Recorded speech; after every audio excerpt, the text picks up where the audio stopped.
και ένα τραπέζι. Ok, χρειάστηκα 517 μιλισεκόντ και 1,12 δευτερόλεπτα για να κάνει 2 αποθηκεύσεις στο σερβερ. Καθαρίζω. Λοιπόν, αυτή τη στιγμή δεν έχουμε request.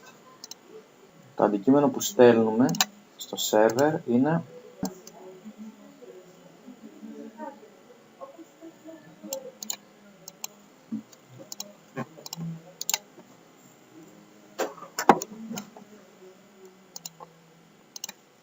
λοιπόν,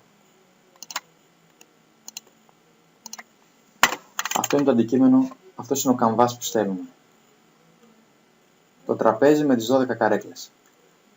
Αυτό. Λοιπόν, θα προσθέσω ακόμα μερικά.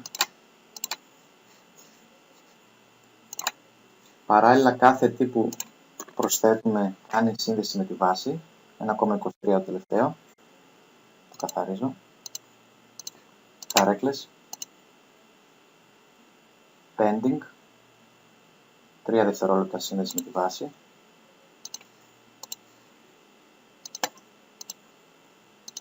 Θα προσθέσω κάποια ακόμα.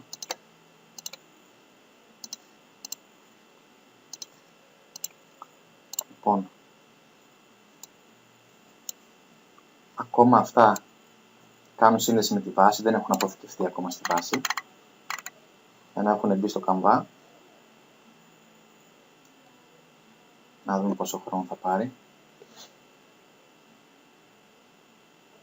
18,32 δευτερόλεπτα πήρε η τελευταία σύνδεση με τη βάση. Γιατί γίνεται αυτό? Πάμε να δούμε τι στέλνουμε στη βάση.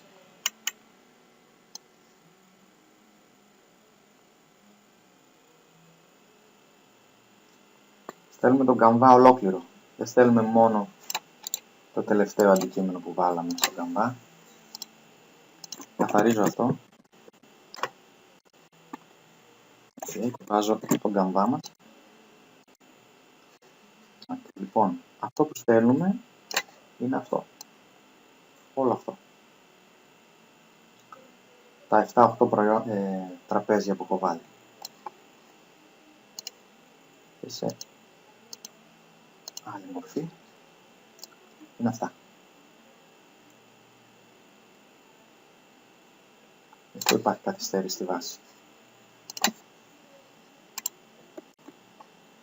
Γιατί γίνονται άπειρα connections στη βάση. Και το τελευταίο,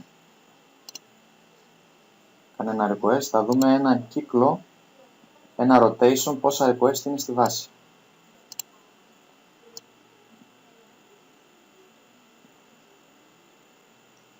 Okay. 91 request είναι ο κύκλος μόνο ενός τραπεζιού. Ακόμα τρέχουν αυτά, ακόμα εκτελούνται. Όλα αυτά εδώ είναι συνδέσεις στη βάση.